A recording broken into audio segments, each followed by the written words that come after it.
وإذ بوأنا لإبراهيم مكان البيت ألا تشرك بي شيئا وطهر بيتي للطائفين والقائمين والركع السجود وأذن في الناس بالحج يأتوك رجالا وعلى كل ضامر يأتين من كل فج عميق. The next reconstruction after the time of the Zubair occurs 10 years on. So we're now in 74 Hijrah, 693 AD. The leader of the Muslims, Abdul Malik, the son of Marwan Hakam in Damascus, sends an order to his governor in Mecca called Hajjaj bin Yusuf. He tells Hajjaj, I want you to demolish the walls of the Kaaba and bring it back to the dimensions and the design during the time of Qurayshi when the Prophet was alive. There was no reason to reconstruct at this time because the walls were fine, they were not damaged, there were no floods at the time to cause any damage to the walls. But this is what Abdul Malik wanted, so Hajjaj now breaks down the walls above the ground and he brings back the crescent, the Hatim. He reduces the walls from the eastern and western side from 15 meters to 12 meters. He seals off the western door that was now put back again, but he raises also the eastern door back to its original height.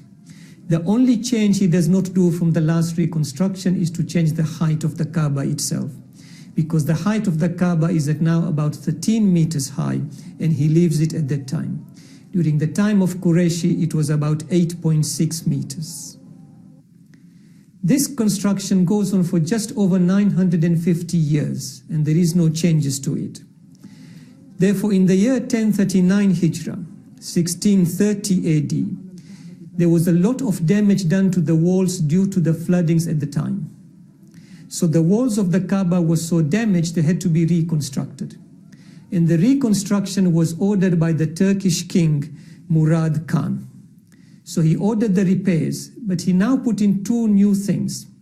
He said all this water that is coming and going around the bottom of the walls of the Kaaba is seeping into the walls and rising up the walls. Therefore he built what is called the Shazrawan, the wrap around the Kaaba, which is effectively now a marble built around the strip around the whole of the walls of the Kaaba. And this stops the water when it's surfacing on the floor to get into the walls. So that's the first improvement he did to stop the water soaking into the walls. Secondly, on the eastern door, he put in inscriptions of Quranic verses. And those inscriptions are there in their form until today. The next construction now occurs after 330 years. And this is fairly recent in our times, in the year 1377 Hijrah, 1958 AD. And this is now ordered by King Faisal of Abdul Aziz of Saudi. The walls were in good condition, but the roof was now deteriorating. So a massive reconstruction of the roof was now undertaken during this time. The height of the roof was 13 meters. It was increased by a meter to about 14 meters, which is what it is now. But also, there is a false ceiling. So on the roof itself, on the top, about 1.2 meters, there is another false ceiling. Now, I could not trace when this false ceiling was constructed, and there is no reason, structurally or functionally, to have this false ceiling. And the distance of about 1.2 meters, an average man could not even stand between these two areas. So you've got to stoop down or kneel down. That is the amount of space between the roof and the false ceiling. This false ceiling also supported the roof on the top through the wooden rafters, and these in turn were supported by roof trusses on 3 columns. And those 3 columns are in exactly the same position now. On the roof at the time, the kiswa, which was tied to the ropes, was supported on the roof by wooden rods going across all the 4 sides of the roof. And because this kiswa, the cloth of covering the Kaaba, was getting heavier and heavier, it needed a more stronger material. So King Faisal now ordered the replacement of the wooden rods, and there are now iron bars. And until today, you can see that if you go onto the second floor of the Haram itself and you look down on the Kaaba, when you look at the roof, you will see iron bars on the four sides of the roof. The third change he did was inside the Kaaba. The stairs going from the Kaaba up to the roof were made of wooden rungs. He now replaced them with aluminium material, which is about 50 steps spirally going round from the Kaaba inside to the roof on the top. The next major construction was 35 years on, in the year 1414 Hijrah, which is also very current, 1993 AD. And this was the last major reconstruction done from then until now. The walls was now structurally sound, there was no problem. The roof was also fine. But the external of the walls had now become eroded. And the mortar and the cement between the stones was also now becoming loose.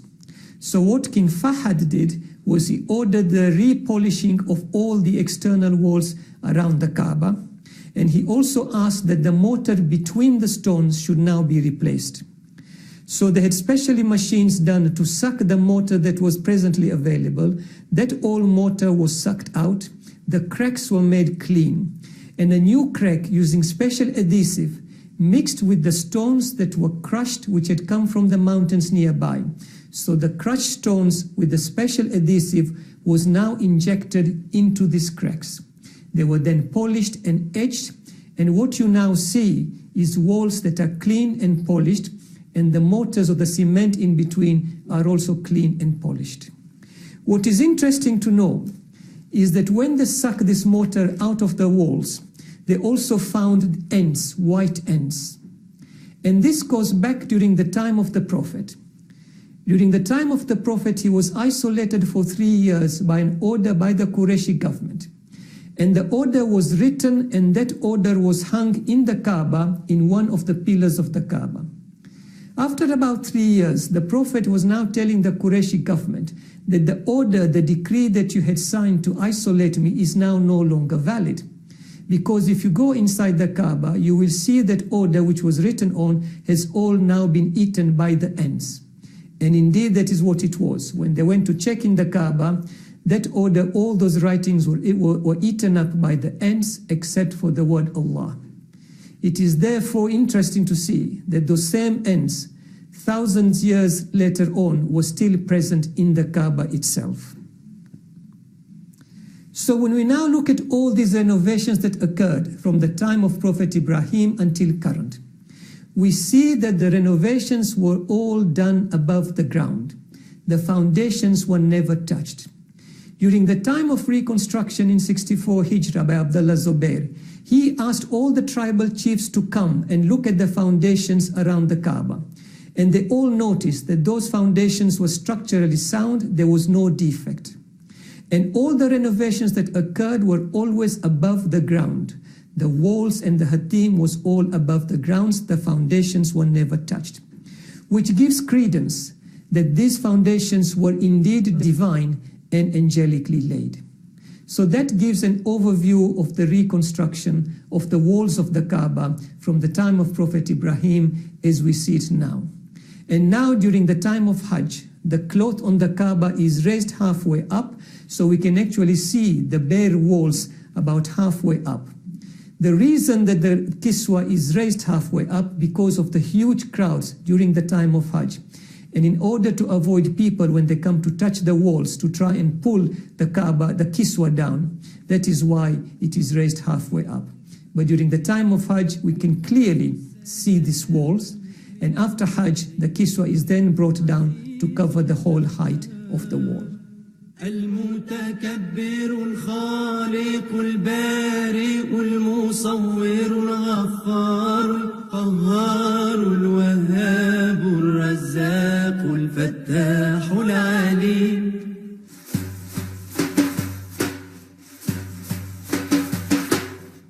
So what is inside the Kaaba itself? Recent pictures and recent footage shows that inside the Kaaba are the 3 columns that are supporting the roof. These columns are in exactly the same position that was done during the earlier times.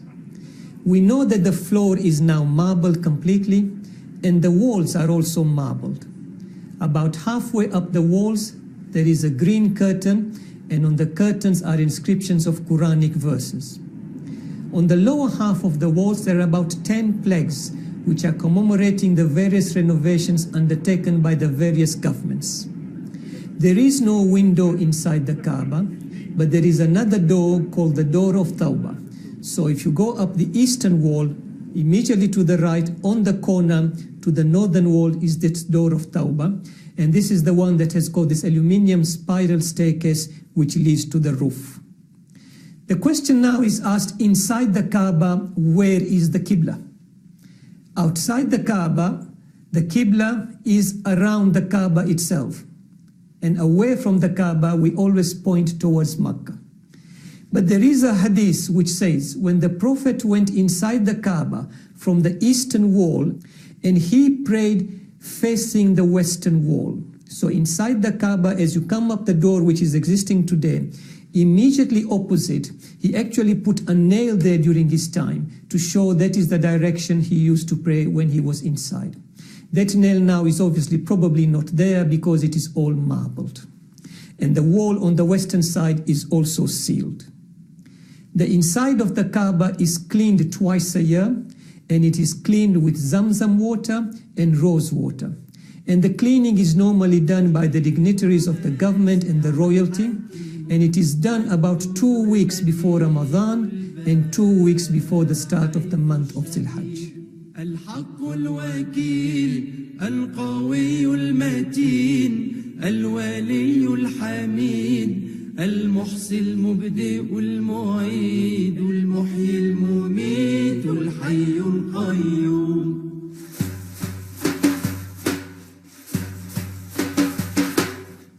Let us now look at the kiswa. What is kiswa? Kiswa is the cloth that is covering the 4 walls of the Kaaba. It is estimated in the recent times to make one kiswa costs about 20 million Saudi riyals. That's approximately 3 million British pounds. That's a lot of money. And why does it cost so much? Because the material that is used, the cloth that is used, the black cloth that we see, it is made out of pure silk. And this cloth is lined on the back with a white pure cotton. And all the inscriptions that we see on the 4 clothes are actually made from pure golden thread.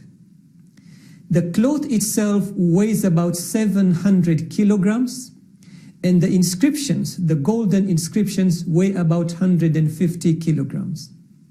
And every year a new kiswa is made, and there is always one in spare in case it is needed. So what happens to the old kiswa when it is changed?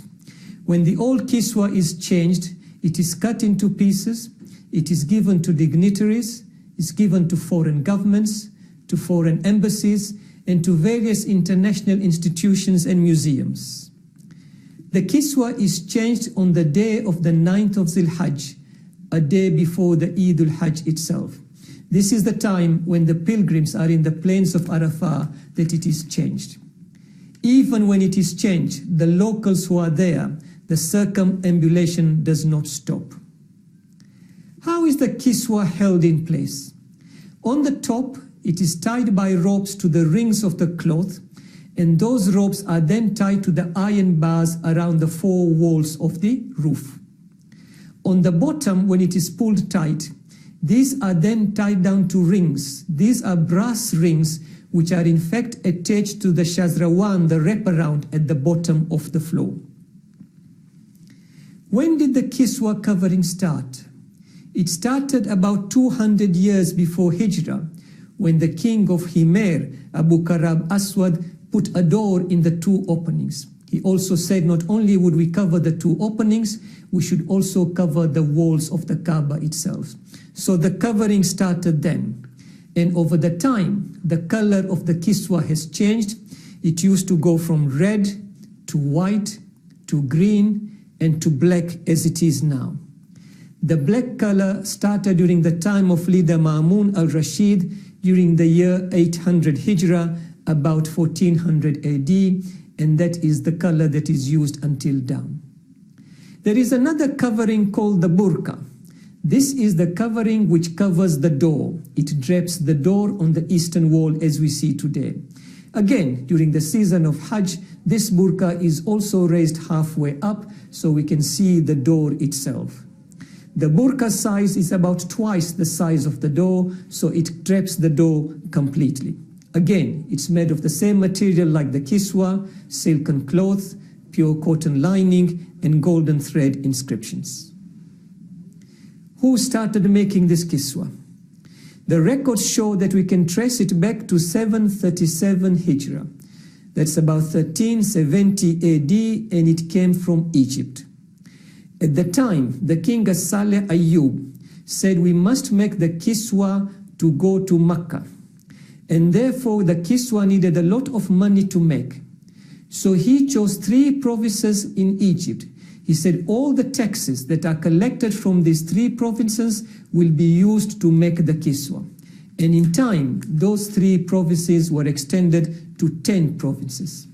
Once the kiswa was done, there was a grand ceremony to bring it to the city center in Cairo itself. And in Cairo, there was a military escort, there was a carnival parade. People used to go behind the kiswa, and when it was taken from the city center, brought to the coast of the Red Sea. Then it was put onto dhows, and again there were people following it. So it was a grand ceremony of the kiswa.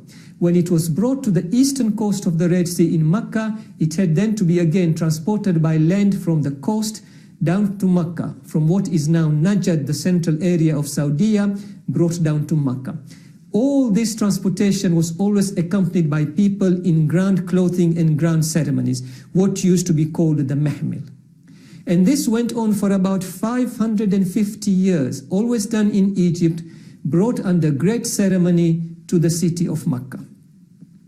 In the year 1924, when the Saudis first came to power in Hijaz, what is now Saudi, they objected to this process of the mahmil, the parade that goes around with the kiswa. Therefore, they stopped Egypt doing it, and they gave it to Iraq to start doing the kiswa. So for the next 2 years, 1925 AD and 1926, it was given to Iraq, and they brought the kiswa without any mahmil, without any parades, to Mecca. For the next 10 years, from 1927 to 1936 AD, the kiswa was actually manufactured in Mecca itself. They brought in craftsmen from India, and they manufactured locally the kiswa that was used. What is not known is for the next 2 years, 1937 and 1938 AD, where was it made? Records do not tell us that. But certainly after that, from the year 1939 to 1961, that is 23 years, it was returned back to Egypt, with the condition they can make the kiswa, they can bring it to Mecca, but there should be no mahmil parade to go with it. Meanwhile, the Saudis in Mecca built a factory so that they could manufacture the kiswa themselves. And this was opened in the year 1962 on the outskirts of Mecca at a place called Jud. That is there until today, but over the years, that factory is now state of the art. And the kiswa, therefore, from 1962 is now made locally in Mecca. This factory in Mecca not only makes the kiswa, it also makes the little bag that is used to hold the key to the eastern door of the Kaaba. It also makes the clothing that drapes over the shrine of the Prophet in Medina, and all the national flags of the Kingdom of Saudi Arabia is also done in this factory. Now, the walls of the Kaaba are pretty large, 15 meters on each side and about 10 meters on the other side. Therefore, it will be impossible to make one continuous piece of clothing to go around it. So what they do is they stitch it in pieces. The height of the Kaaba now is about 14 meters. So they take one piece 14 meters high with about a meter wide. And then they make 47 pieces of this. When these are then done, they are then stitched into 4 pieces. And these 4 pieces are then brought on the day of the 9th of Zil Hajj, and each one is then brought to the roof. It covers the old kiswa. they remove the old kiswa, they put the new kiswa on, and it is rolled down. On each of these kiswa, there is something called the belt, which is called the hazam. This is about 2/3 way up the kiswa. And this is a belt which are of rectangular scripts with various inscriptions on it. Inscriptions that are there are varied, but most of the common ones that are used are La ilaha illallah, Muhammadur Rasulullah, Allahu Jalla Jalala, Subhana wa bihamdi, Subhana Allahu Azim, Ya Hannan, Ya Mannan. And also on the kiswa, there are decorative inscriptions. Certainly on the corners, they are circular shaped, and these are in turn inscribed in squares. Alongside it, there are various decorations of the shapes of lantern, and these are also inscribed. The number of these decorations around the hazam, around the belt, varies from year to year. But certainly around each corner and around, you can see them on the kiswa. And that finishes the kiswa part.